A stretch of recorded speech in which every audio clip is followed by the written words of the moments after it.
Assalamu alaikum wa rahmatullahi wa barakatuh. Brothers and sisters, I hope you guys are well. Jazakallah khairan for joining. Just want to make a quick sanity check just to make sure that you guys can hear me and everything is all working okay. According to everything that I can see, everything should be okay. So, inshallah, we should be good to go. Jazakallah khairan again for joining. We are just going to date stamp this just for future reference because inshallah this will be on YouTube as well later. We're on the 10th of April 2021, just a couple of days before Ramadan, inshallah. So hopefully you guys who are joining have had opportunity to go through the last session. Either you were with us or you've seen the videos on the channel on YouTube, which I don't have a link to exactly, but we'll have to sort that one out. But again, this one will be on YouTube as well, inshallah, later. And for those who are joining by the watch party on other platforms. Yeah, so we covered basically the principles and characteristics of a da'i and basic principles and methodology last weekend. This weekend, inshallah, we're going to be talking about epistemology, which is a word that not many people are familiar with, but it's a fundamental topic that one needs to be familiar with if you're going to be involved in presenting any kind of argument. And we mean an argument in this sense, in an academic sense, not in the sense of having a heated quarrel or debate. So if you want to be able to be in the position where you can present points, where you can, argue in favor of Islam, then you need to understand the basics of epistemology. Wa alaikum assalam wa rahmatullah. How you doing, Ubi? So I'm not going to do a quick recap of what we covered because, again, that's already in the videos. I would rather just, inshallah, get straight into it. So let me make sure all of this is up and running. So today, as we mentioned, today and tomorrow, same time, introduction to epistemology. So here's the tree of knowledge. This is the way that I see it, right? So you can have a tree of knowledge. Jazakallah khairan for Brother Hashim. I assume that's you, bro. How you doing? Jazakallah khairan for jumping in, man. Or Mansoor. Brother Mansoor, both of you guys. Got a lot of respect for you guys, Hyde Park Dawah scene. So this is basically the tree of knowledge, the way I see it. And what I mean by tree of knowledge in this sense is when you're talking to someone, obviously they're going to be coming to you with a lot of background knowledge. That's their tree of knowledge. And depending on how they came to their information, that tree could be, very well managed, or it could be completely rotten. For example, if you have a very, very poor foundation of understanding basic things, it means every single thing that you believe, every single thing that you conclude is going to be faulty to some degree. So let's give a Assalamu alaikum, Hashim. Jazakallah khairan for joining, man. Really, really appreciate it. So, for example, let's just take a recent political figure, Donald Trump, right? So I think a lot of people can argue that Donald Trump has a very, very poor grasp of understanding basic things, and has a perspective that the world revolves around him, which therefore then also means that all of his conclusions and everything like that also necessarily reflect the same ideology and the same flaws and whatever have you. And you could spend a long time just cutting around the corners and just going, well, what about this? What about that? And arguing separate fringe topics, right?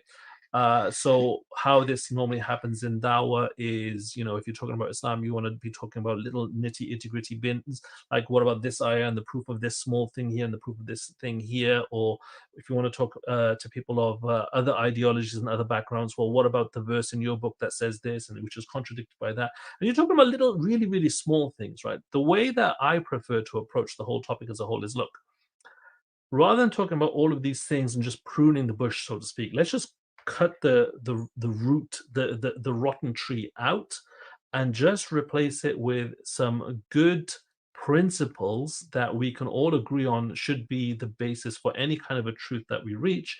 And then hopefully, inshallah, from that, obviously, then the truth will arise. So do you remember how we were, we were talking about replacing the glasses from the last sessions? So basically, what I want to try and do at this point is basically say, listen, forgetting all of the conclusions and the entire worldview you've got, let's discuss how did you come to that worldview in the first place, and see if we can correct that. And then hopefully by giving a good foundation in the first instance, then you'll get good fruits coming out of it. I know that's very, very abstract. We're going to get into practical examples, but this is the whole point of this topic that I want to introduce you today, inshallah. So, where does knowledge come from? And what we're talking about knowledge is it's anything that you believe, anything that you perceive. Okay. So you've got, and this is not necessarily a complete list. It's just a set of examples. So you've got self-evident stuff, which is a priori, which is basically anything that, by its nature, is intrinsically obvious. Okay, water is wet, bachelors are unmarried, etc., etc., etc. Okay, then you have sensory perception, that which you can perceive. That so anything that you've seen, anything that you've heard, anything that you've touched, or anything like that, anything that you are receiving directly via your own senses. So that's also a way that you can gain knowledge because you've seen something or you've heard something directly. You also have knowledge from your experiences. So not only is it a case that you've heard something, now you might also remember something as well. So again, that's still knowledge. And the reason why there's a difference, obviously, if you've heard something, that's from your sensory perception. But the point is that memory is something else because your memory can also be faulty as well. And it's very, very common. It's a very common phenomena for people to actually confuse what they've imagined with what they think that they remember.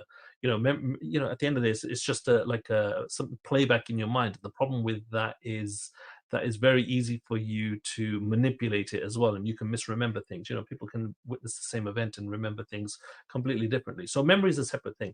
Calculation, you can know stuff just purely by calculating it, by knowing what the rules and the principles are, which obviously comes from experimentation. But then you can conclude that, okay, then a certain result has to have been formulated.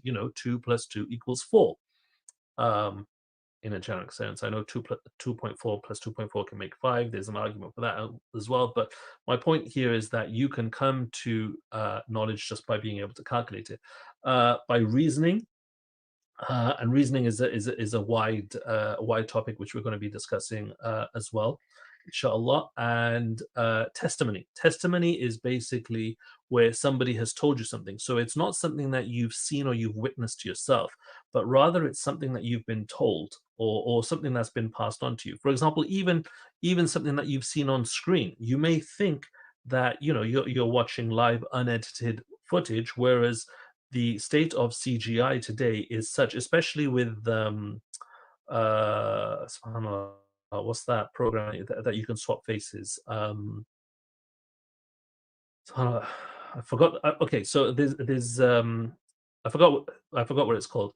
But there is, we have the technology today where you can literally, in full motion video, swap people's faces and people's voices and make it appear as though one person said and did one thing, and it looks completely legit on camera, whereas in fact, it was something completely different. And also, you have beliefs as well. Some people, which is innate to human being, people can have just different beliefs of whatever have you. I dreamt that so and so came to me in a dream or whatever have you. It's a complete belief and fantasy, of course, but whatever have you. So let's go with a practical example, and I'm going to need you guys to be a little bit interactive with this, inshallah.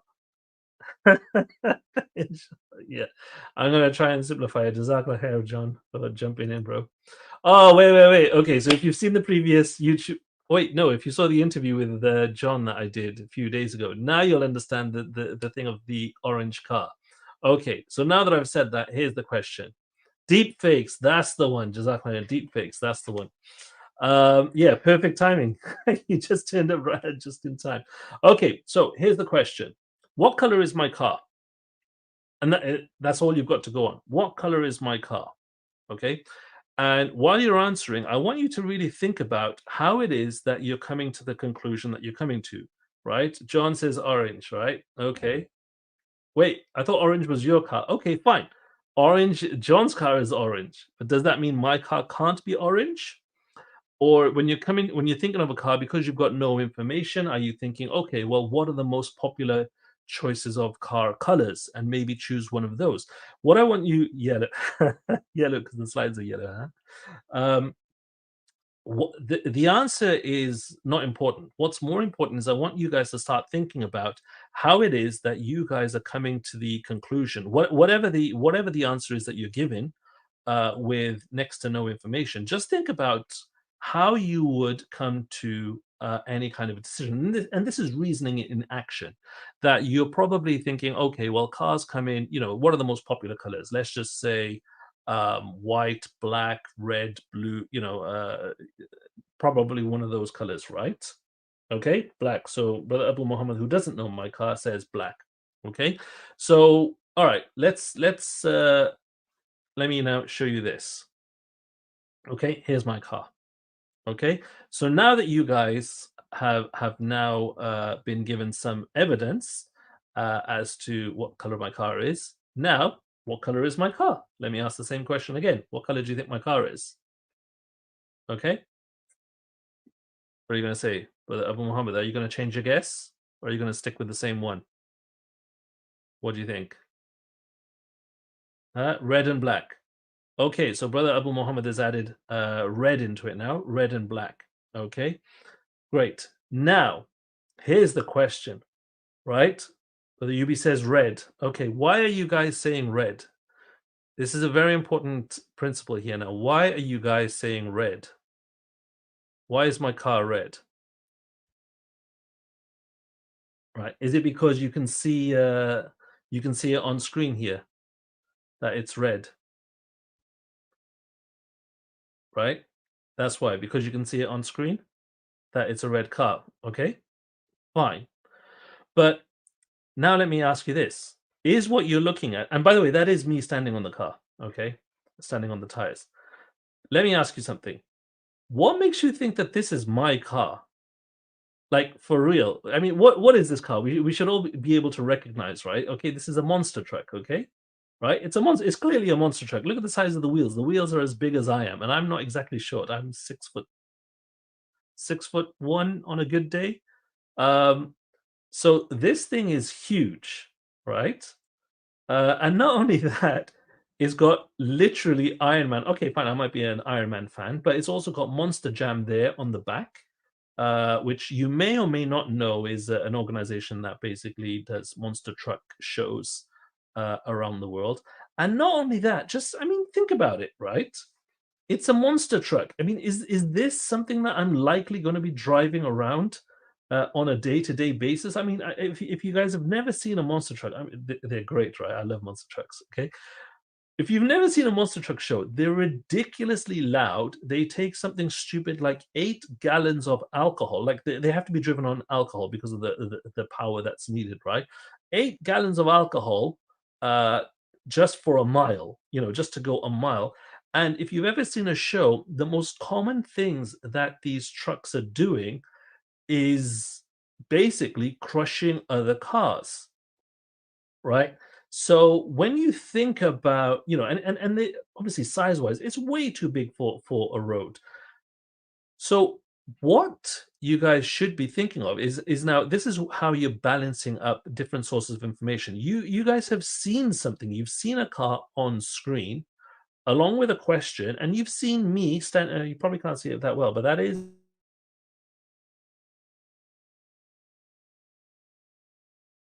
me standing on it. That is my car, despite all of the clear evidence that should be raising alarm bells to say, well, hold on a second, can that really be his car? There's surely something wrong here. I mean, he can't be driving around in a monster truck as his regular day-to-day vehicle. Does that make sense?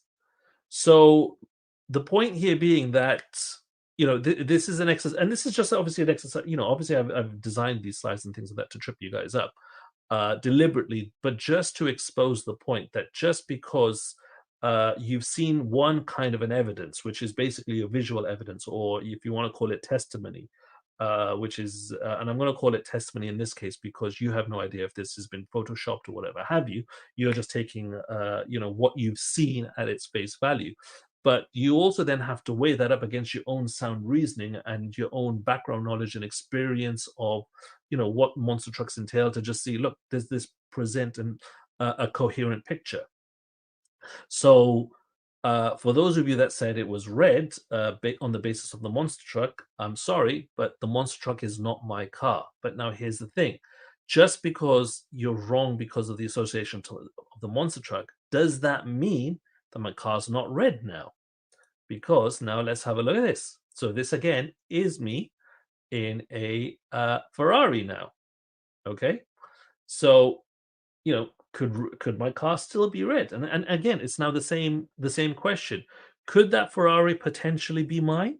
Potentially, it could be. It's far more realistic than me driving around, cruising around in a monster truck. Um, and it's probably a lot more realistic, being as I'm an old man now, or whatever have you. But at the time in the picture there, I was a young kid sitting in this Ferrari. You probably can't tell. I mean, at the time when I actually came up with this slide, you could probably hey, well, okay, we know what's coming. John's giving the game away. But again, it's the same principle. Would you imagine a young man as I was then just driving around in a Ferrari? And back in the days, probably unusual. These days, wait 1 second. Jazakallah khair. Sabur is messaging. Um, Again, it's might happen today. There's a lot of Bitcoin millionaires and whatever have you, young kids who got in early. But again, it's unlikely. It's unlikely that as a random person, that I'm unlikely to have accumulated so much money somewhere that I'm just cruising around in a Ferrari. So again, the Ferrari, by the way, is not mine. So that's not my car. So again, red is not correct, is not the correct answer on the basis of, you guys can see me in this Ferrari. So as Brother Fontaine, it could be, but it might be a mistake. Yeah, it might be a different car. Well, as Brother John Fontaine says, I'm more of a Tesla guy. So here's me again. This is me in a Tesla, and again, it's red. Does that mean my car is red? Not necessarily, because again, there is other clues in the picture that you might or might not be able to discern. But that car is not in a showroom. It's not in a garage. Sorry, it's in a showroom. It's not in a garage. It's not me in possession of car. I'm just checking it out in the Tesla shop.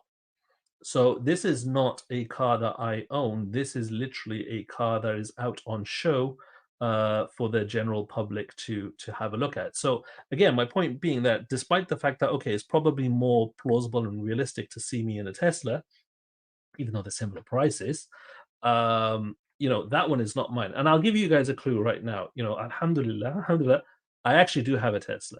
Okay, so there is now one more clue.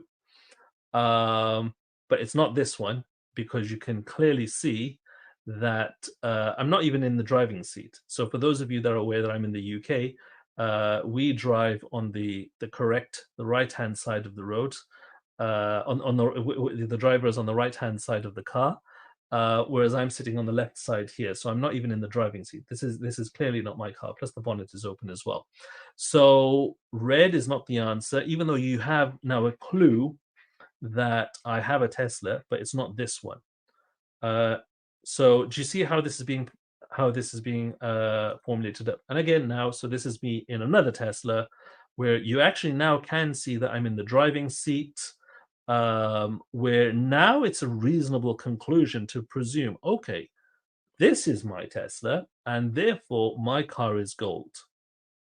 And you could come to that conclusion, and again, you would be wrong, because that's not actually my car. That was actually a demonstrator car that I took out for a test drive rather than one that was in the showroom. So do you see my point? I mean, I'm drilling this point in just to set the scene, because it's very, very important for you to realize that the information and the knowledge that we're being, I don't want to say overloaded, that we're receiving, comes from a multitude of different sources, right? and you have to be aware of the relative strength of each one. For you've got a picture of me standing over a monster truck that might suggest that the monster truck is mine, but then you've also got your own reasoning and background knowledge to know that, well, no, that can't be possible because it's just not plausible. So it's a case of how do you weigh all these different things up to be able to come to the truth. I'm not going to tell you the color of my car, by the way. I don't know if John's never seen my car, actually, so John doesn't know, probably. Okay, also, let's think about this as well. This is a photograph that I took. And this is, for those of you that know, outside of Cairo Airport. Um, it's not white. Uh, it's not a white car. This is outside of Cairo Airport. So as the Egyptians do some kind of strange things. Somehow they built the pyramids, whatever have you, involved in magic. And the way that they make their planes fly is through the power of levitation. And as a demonstration of this, they have this one rock, this flying rock. Because planes can't fly. Planes are, they weigh hundreds of tons, if not thousands of tons. But I'm sure at least hundreds of tons. How can that fly? So they have this special kind of magic, which they've demonstrated by making this rock fly, which has to be held down by another rock, outside the airport, just to demonstrate, the power behind their aviation technology. Of course, we know this is ridiculous, right? I mean, the photo is real, and what you're seeing there in terms of the two rocks held together like that, that is real. But of course, it's a sculpture because we know, the science behind how do planes, which are literally hundreds, if not thousands of tons, how do they fly through the air? And we know that obviously rocks don't float, and magic in this context is not real. You can't just arbitrarily make rocks float. That this must be some kind of a sculpture, whereas what appears to be a rope holding the rock down is actually a steel tube, or has a steel metal innard, which is actually holding the rock up. So the point here being that regardless of what you see, we need to utilize all different kinds of sources of knowledge at the same time to come to a conclusion that's more likely to be closer to the truth. Does that make sense? So that was just an exercise, just to show, okay, why it's important to consider multiple things simultaneously and assign different weights to those things accordingly. Okay, so at the end of the day, let's see. The topic really comes down to what exactly defines proof, and this is an important topic because particularly when you're having a conversation, and I know this happens a lot in Hyde Park, right? Or in those types of things where people are, they take skepticism to an extreme. There's like anything you say, where's the proof? Where's the proof? And you could just go round and round a circle and they just say, that's not proof. I've had so many discussions with people, where they want me to prove one thing or another, and I've given them so many different bits of information, we'll call it for now, and they've said that's not proof, that's not proof. And it finally clicked that we have a fundamental difference of opinion as to what proof is, which is where we need to come to an agreement in the first place. So first of all, let's discuss, right? What exactly defines proof? When we're talking about how do you prove something, this word proof, what exactly does it mean? Okay, you got to think, what exactly can you prove? Think about it. What can you prove?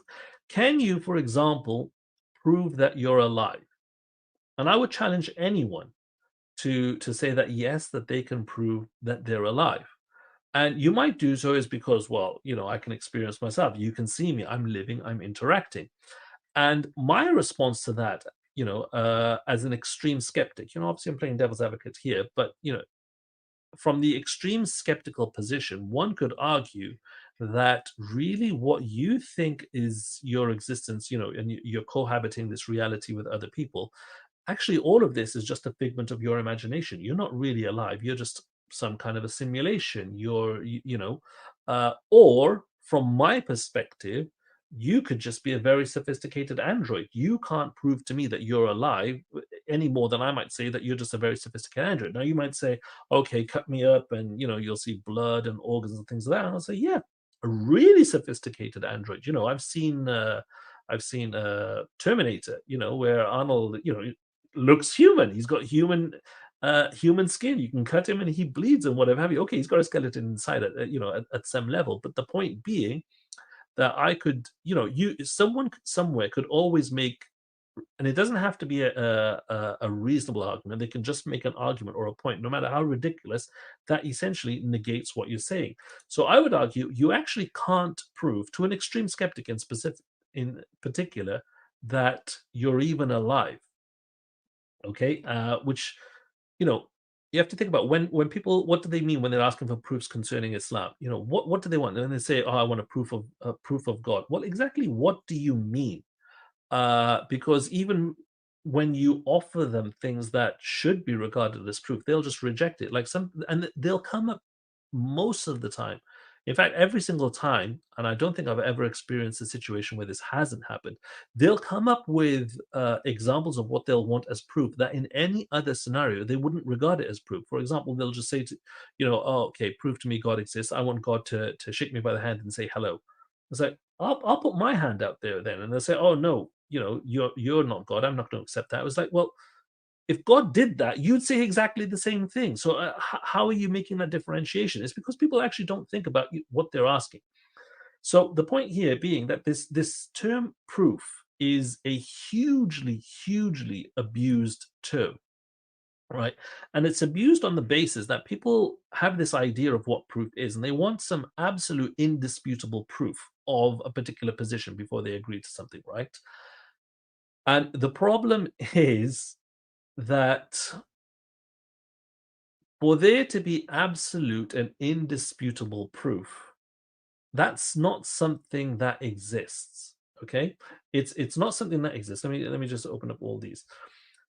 Absolute indisputable proof doesn't exist for the simple reason that somebody can dispute it, regardless of whatever you present to anyone. Doesn't matter what it is.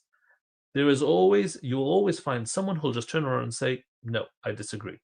And by the fact that they can literally just say, "No, I disagree. I reject it. I don't accept it," whatever. Let's be clear, they don't have to be reasonable about this. Their rejection doesn't have to be reasonable or make sense. Just the fact that they reject it means that you cannot have anything that is unrejectable. Does that make sense?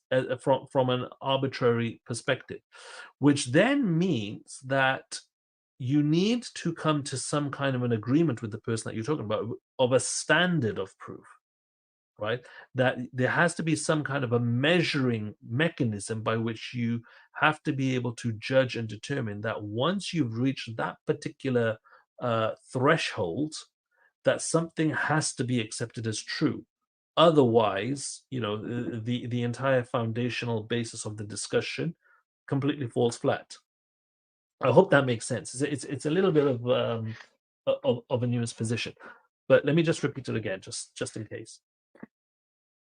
The mere fact that anyone can just turn around and say, they don't have to believe it, they don't have to justify it, they don't have to prove it. They can just say, "I disagree with what you're saying," means by definition, there is not possible for you to say anything which another person has to agree with. Does that make sense? Because everyone has the ability to just say no, which means that you can't look at proof from an absolute indisputable perspective, from an absolute sense, which then means that what you need to have is a threshold, is a scale. And you guys can't see my hand moving up and down here because of the, you can't, right?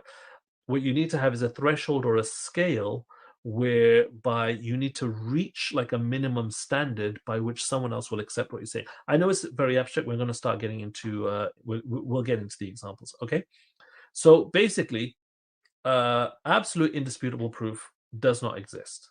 Okay, and it's also a self-defeating statement, which means that anybody who is asking for absolute, well, I'm sorry, let me say that again. The idea that absolute indisputable proof should be used as a standard cannot be proven absolutely and indisputably, which in and of itself makes it a self-defeating statement. The very premise that it's relying upon, or the very point that they're relying upon, they cannot make their point by their own standards. Okay, which makes it self-defeating perspective. So let's discuss. We need to discuss what exactly do we mean then when we say proof? What is the agreement or the implicit agreement that we're supposed to have this understanding of that a lot of people confuse? So proof is made up of evidences. Okay. So evidences is basically, if you want to consider an evidence is one of those individual sources of knowledge. Okay. Um, and what you do is you gather all of the evidences together, you weigh them up accordingly, and from that, there hopefully a position or an outcome can be determined. But there's things that you also have to consider in this process, that it is possible for evidences to be concealed, it is possible for evidences to be ignored, misinterpreted, and misrepresented. So again, this process has a lot of fallacies. That it's open to a lot of abuse. Just be aware of that. That your conclusions are only as good as the information available to you. And the only way to safeguard yourself around that is to adopt a methodology that works regardless of what any other information is. Again, I know it's very, very abstract. We'll start to get in happening beforehand. In terms of the color of my car, you had evidences of me standing on a car. You had a photographic evidence of me standing on a car, knowing that it was a car, but you also had counter evidences of knowing that the car was labeled as belonging to Monster Jam, that it's not practical to be on the road and whatever have you. So you put all of these things together, and hopefully, by adopting the correct methodology, you would come to a conclusion that that car or the monster truck is not mine, and therefore you cannot conclude that my car is red on the basis of that photo. But just because that red car is not mine doesn't mean that my car is not red anyway. Does that make sense? It's this, by the way, this is the heaviest topic in the whole course, but it's the one that if you get it, everything else becomes so much more easier. Okay, and is extreme skepticism a valid and reasonable position to hold? Okay. What does extreme skepticism mean? Extreme skepticism is basically where someone lives or acts in a way where they are skeptical about every single obvious thing. When something is so blatantly obvious and normal and natural that they will find some way to just dismiss it or go against it. So, for example, an extreme skeptic, right? It's not a valid position, and we'll come to a lot more of this when we're formulating the arguments. But an extreme skeptic, wouldn't drink water because they would fear choking or drowning on it, or they wouldn't eat food because they would fear choking on it. The smallest potential possibility, they would give that credence and weight such that they would say that this is the normal and this is the reality. And I mean, this manifests obviously in the atheistic narrative, which is that all of reality just magically happened to come together and orient itself and arrange itself completely, even though the odds of that happening are mind-bogglingly astronomical. They'll believe in it because they prefer to overwhelming obvious alternative in there being a divine reality that arranged everything.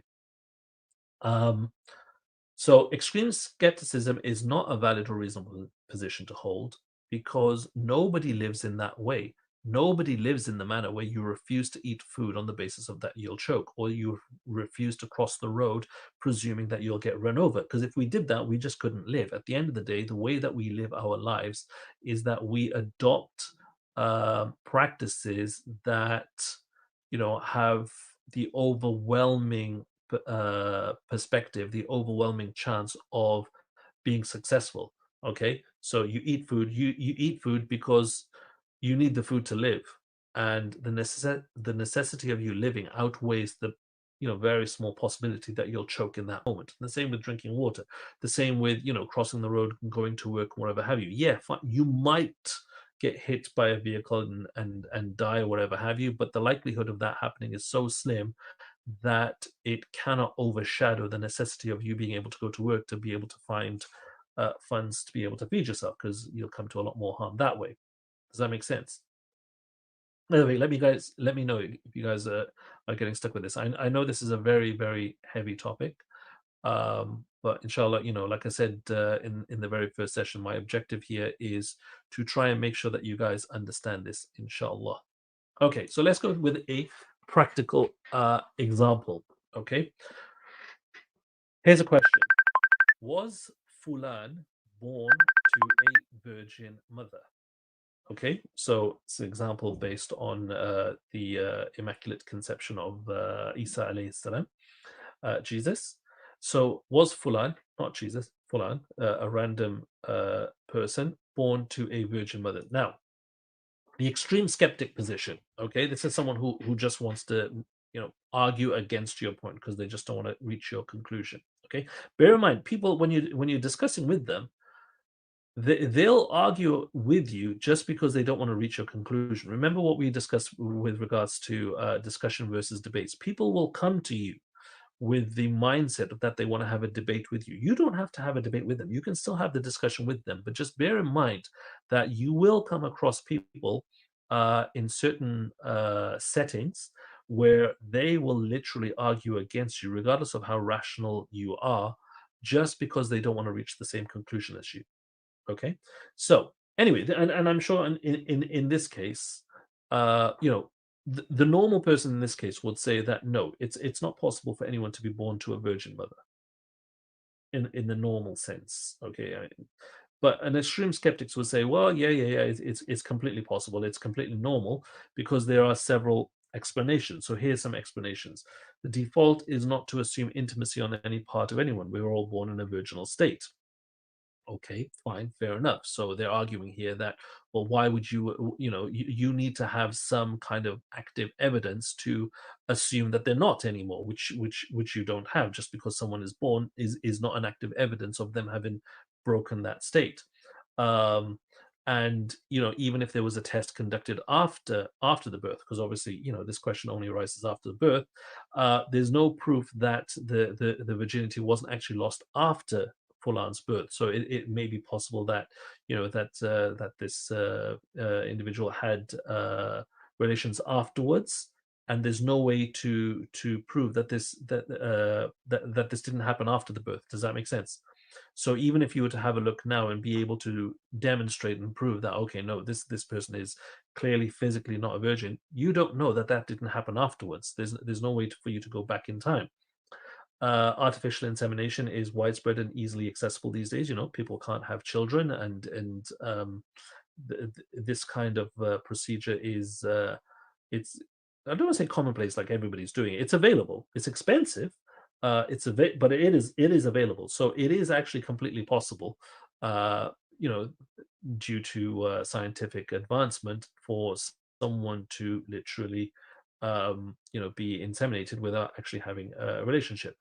Also, we have the fact that the majority of the world already believe in the virgin birth of Isa alayhi salam, in Jesus. So you have the entire or most of Christianity, of Christendom, believing in the virgin birth of Jesus, as well as the entirety of the Muslim population.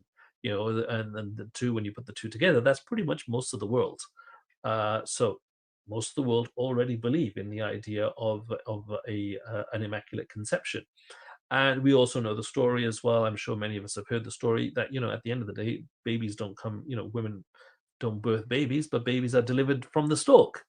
So there are multiple different, and again, we're not saying all of these are epistemically sound, that all of these are reasonable, that all of these, have credibility. We're just saying that this is potential sources of knowledge, right? So what we want to do now is have a look at these and say, listen, can we just, how do we weigh these up? How do we understand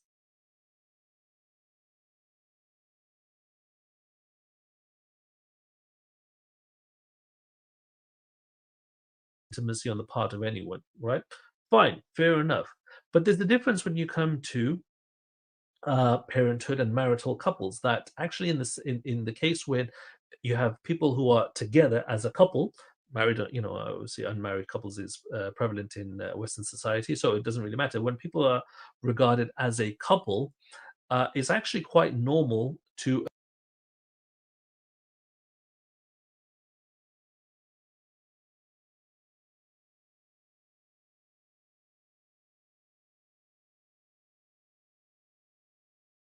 Assalamu alaikum wa rahmatullahi wa barakatuh, brothers and sisters. I hope you guys are well. Jazakallah khairan for joining. Just want to make a quick sanity check, just to make sure that you guys can hear me and everything is all